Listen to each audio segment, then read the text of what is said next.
ننګرهار کې د لوی اختر په رانږدې کېدو سره د دې ولایت خلک د غټو او کوچنیو څارویو د بیو له لوړېدو شکایت کوي. وایي له پخوا سږ کال د غټو او وړو څارویو نرخونه ډېر لوړ دي.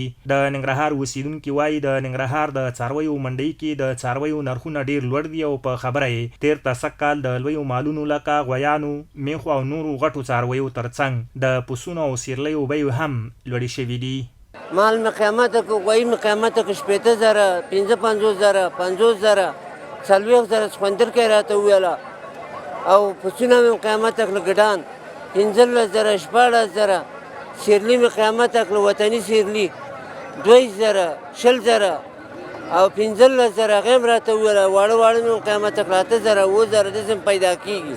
خو خا بچو مال په څارویو کې د اوس په شپېتم ناغه نشي اخیستله. خلک غریب دي، ډیر غریب دي، باید گزاره خلک وکړي.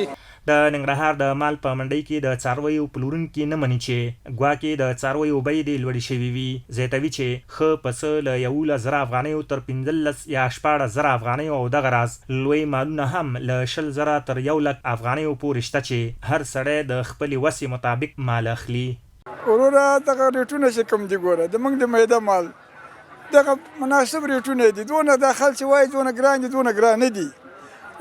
وړکه مال د ماته 5,000 3,000 پورې ده، 1100 نیولې 300 نیولې د 3,000 پورې ده او غټ مال چې چا وس کېږي وروره 3,00,000 3,500,000 پورې شته او د 50,000 10,000 دغه چې غټ مالونه دي. ننګرهار کې د مال منډۍ منشي وایي د غټو څارویو بیې د پاکستان سره د لارو د بندېدو له کبله ګرانې دي، خو واړه څاروي د هېواد دننه ډېر او قیمتونه یې هم لوړ نه دي.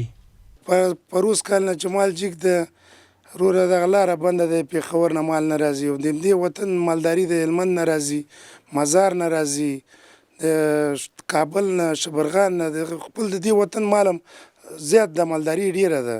خو دا د اختر مخه د خلک د جلاپان هم جګوي تورې چې اختر ته شپې نږدې شي عربي ورځې شي مال نور هم ارزانه کړي.